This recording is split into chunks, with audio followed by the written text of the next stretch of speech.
අපි යන් ටෙක්ස්ටයිල් අපගේ YouTube නාලිකාවටම සාදරයෙන් පිළිගන්නවා. මම අද ඔයාලට කියලා දෙන්න හදන්නේ මෙන්න මේ පින්තූරයේ දැක්වෙන ලස්සන ගවුම් මෝස්තරය කොහොමද නිර්මාණය කරගන්නේ කියලා. ඔයාලගේ ඇඟේ මිනුම් වලට මම මේ කියා දෙන මිනුම් ආදේශ කරගෙන ඔයාලට මේ ගවුම ලස්සනට නිර්මාණය කරගන්න පුළුවන්.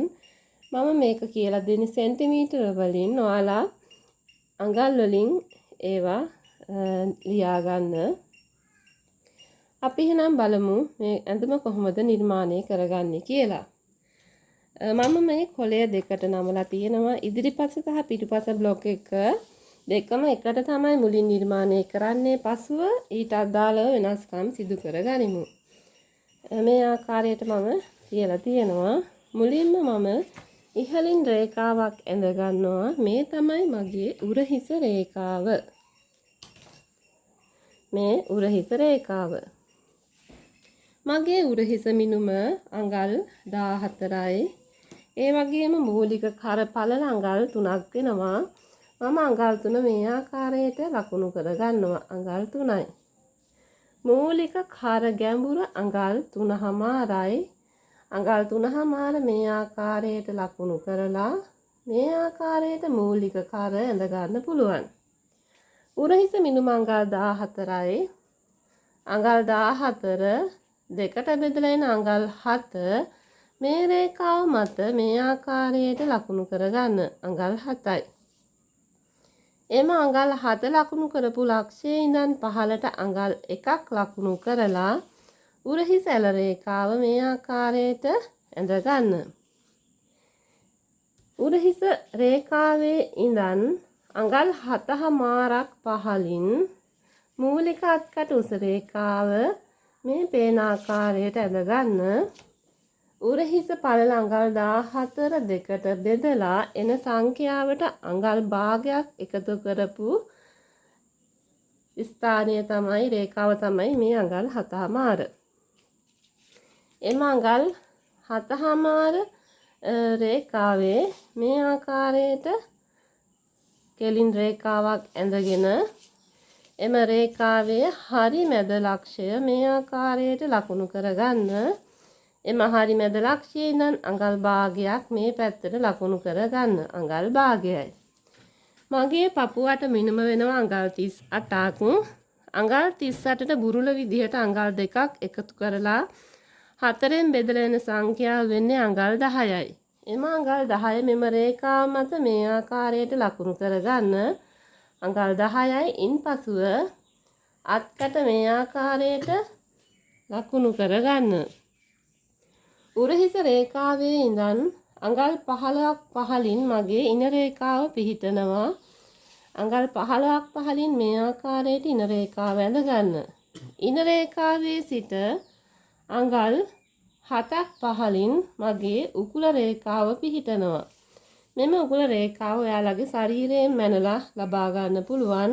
සාමාන්‍යයෙන් අඟල් 6මාරත් 8ත් අතර ප්‍රමාණයක් තමයි පුද්ගලයෙක්ගේ උකුල රේඛාව පිහිටන්නේ. ගවුමේ සම්පූර්ණ උස විදිහට මම අඟල් 38ක් ගන්නවා. ඔයාලට කැමති උසක් මේ සඳහා ගන්න පුළුවන්. අඟල් 38යි. අඟල් 38ක් පහළින් වාටිය රේඛාව මම මේ ආකාරයට ඇඳ ගන්නවා. මේ තමයි වාටිය රේඛාව. දැන් අපි මිනුම් ලකුණු කරමු. මගේ ඉනවට මිනුම අඟල් 32යි. අඟල් 32ට බුරුල විදිහට අඟල් දෙකක් එකතු කරලා 4ෙන් බෙදලා එන සංඛ්‍යාවට ඩාට් අගේ මම අඟල් 1ක්. ඉන ඩාට් එක අඟල් 1ක් මම එකතු කරනවා. එවිට මට එනවා අඟල් 9මාරක්. එම අඟල් 9මාර මේ රේඛාව මත මේ ආකාරයට ලකුණු කරන්න. ඉන්පසුව මගේ උකුල වට මිනුම අඟල් 40යි. බුරුල් විදිහට අඟල් දෙකක් එකතු කරලා 4ෙන් බෙදුවාම එනවා අඟල් 10මාරක්.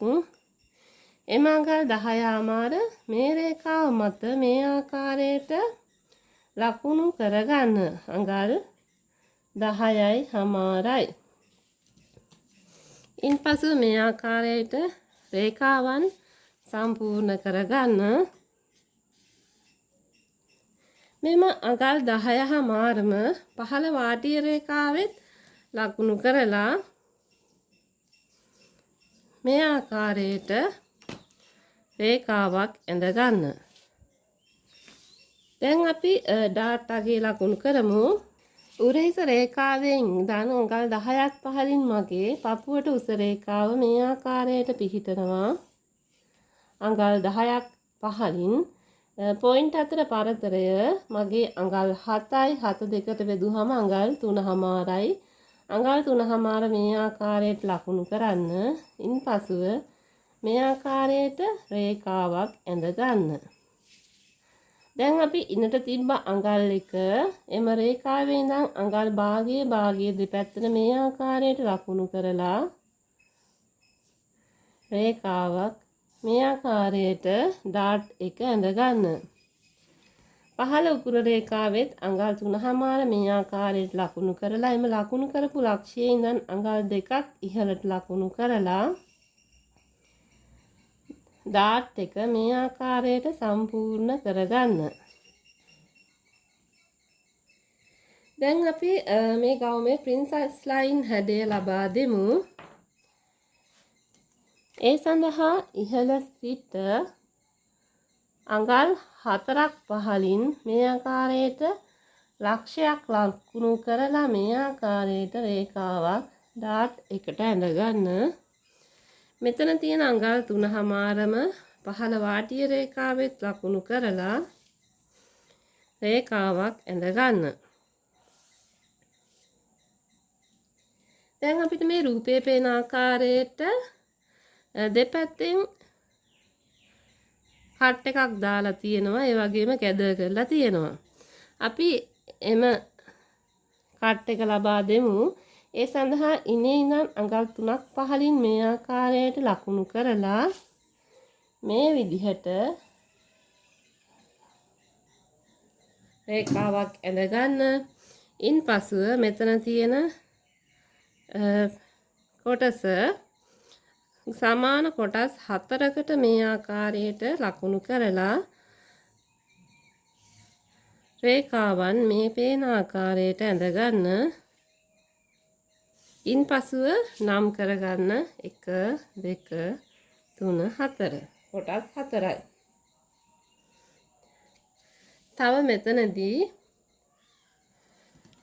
මූලික කර මෙතනදී මේ ඩිසයින් එකේ හැටියට බෙල්ල ගාවටම පිහිටලා තියෙනවා. එම නිසා අඟල් භාගයක් මම මේ ආකාරයට ඉහළට ඔසවනවා. උරහිසින් අඟල් භාගයක් මේ පේන ආකාරයට වැඩි කරලා අලුත් කර මේ ආකාරයට ඇඳ ගන්නවා. මේක අත්‍රහිත ඇඳුම් මෝස්තරයක් නිසා අඟල් භාගයක් මේ පේන ආකාරයට ලකුණු කරලා අලුත් අත්කට මේ ආකාරයට ඇඳ ගන්න. අපි අපේ අත්කට වටමැනලා මෙතන අත්කටේ වටට සමාන වෙනවද කියලා අපි බලන්න ඕනි. අපි හිතමු අපේ අත්කටට වැඩිම මේ ඇඳුමේ අත්කට ප්‍රමාණය වැඩි නම් අපිට මෙතනට ඩාට් එකක් අපිට ලබා දෙන්න පුළුවන්. දැන් අපි මේ විදිහට ඇඳ ගනිමු. දැන් අපි පිටිපස කොටස නිර්මාණය කරගනිමු. මෙහිදී පිටිපස කර ගැඹුර අපි අඟල් 1ක් විදිහට ගන්නවා. පිටිපස කර මේ ආකාරයට ඇඳ ගන්න. පිටිපස අත්කටත් මේ ආකාරයට ඇඳ ගන්න. පිටිපස අත්කට වැඩිය ඉදිරිපස අත්කට ගැඹුරු වැඩි. දැන් අපි මේ බ්ලොක් කොටස කපා ගනිමු.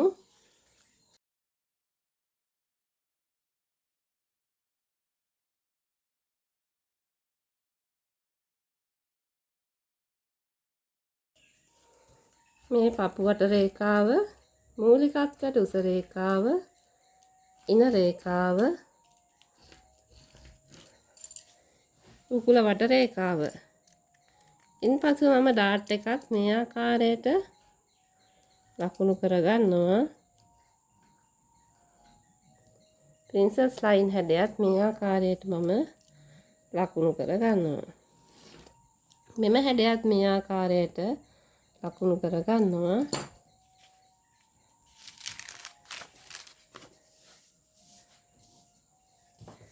මේ තමයි පිටුපස කොටස. මෙතනදී මෙතන සිට ඉහළට අඟල් 6කට යනකම් ඕපන් එකක් දීලා අපිට මෙතනට බටන් එකක් දාන්න පුළුවන්. නැත්නම් ඔයාලා කැමති නම් ෂිපර් එකක් උනත් පාවිච්චි කරන්න පුළුවන්. මෙහිදී දැන් මෙතන අපි ඉදිරිපස සඳහා ඩාට් එකට වැඩිය පිටිපස ඩාට් එක අඟල් එකක් මේ ආකාරයට ඉහළට යනවා. මේ ආකාරයෙන් පසුව ඩාට් එක ඇඳගෙන ප්‍රින්සස් ලයින් හැඩය පෙර පරිදිම ලබා දෙන්න.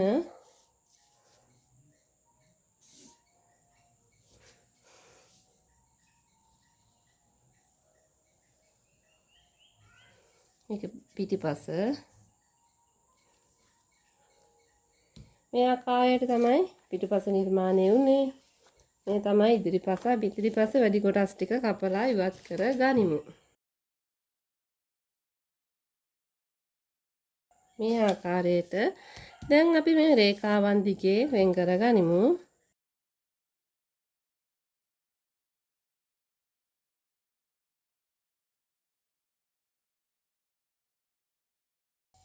මේ තමයි ඉදිරිපස කොටස් කිහිපය. මේ මොස්තරේ කරවට සහ අතවට පයිපින් කරලා තියෙන ඔයාලට පයිපින් මසා ගන්න පුළුවන්. ඒ වගේම ඉදිරිපසට අඟල් එකක පටියක් හදාගෙන මහලා බටන් අල්ල ගන්න පුළුවන්. දැන් පිටිපස මේ කොටස් ටික සියල්ලම කපලා වෙන් කර ගනිමු.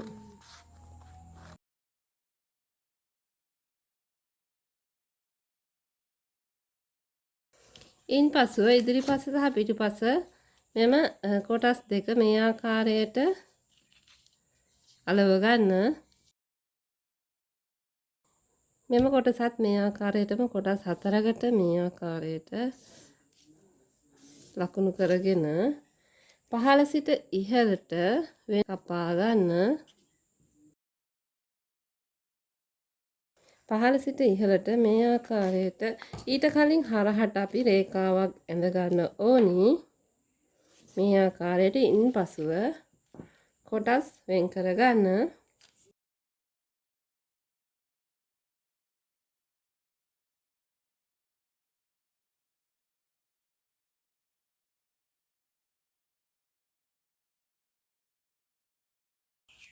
ඉන්පසුව පොලයක් අරගෙන මේ පේන ආකාරයට රේඛාවක් ඇඳ ගන්න. ඉන්පසුව එම රේඛාවට මෙම කොටස් වල තියෙන රේඛාවන් සමපාත වන ආකාරයට තියලා අලව ගන්න. මෙතන පරතරය දෙකක් අතර පරතරය අඟලක් හෝ අඟල් දෙකක් තියන්න පුළුවන්. ඔයාලට රැලි ගොඩක් අවශ්‍ය නම් අඟල් දෙකක් විතර තියන්න, නැත්නම් අඟල් එකහමාරක් වගේ ප්‍රමාණවත් වෙනවා. දැන් අපි ඉදිරි සියල්ල මේ ආකාරයට අලව ගනිමු. මේ දෙවෙනි කොටස මේ ආකාරයට තියලා අලව ගන්න.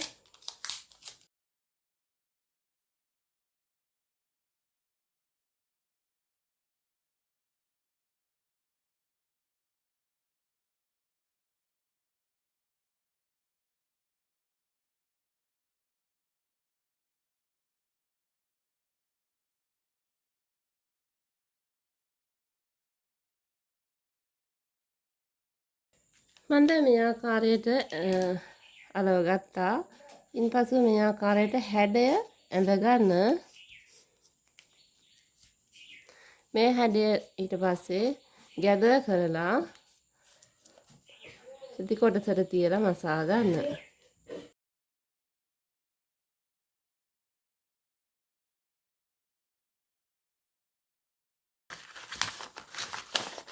ඉන්පසු මේ ආකාරයට ගැදර් කරලා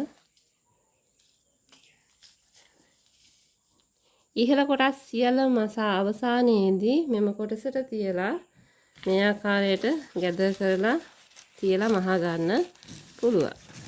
මෙන්න මේ ආකාරයට.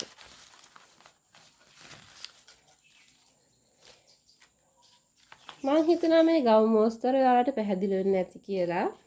මේ වගේම තවත් අලුත් මෝස්තරයකින් නැවත අපි හමු වෙමු. එතකන් ඔයාලට සුබ දවසක්. බයි.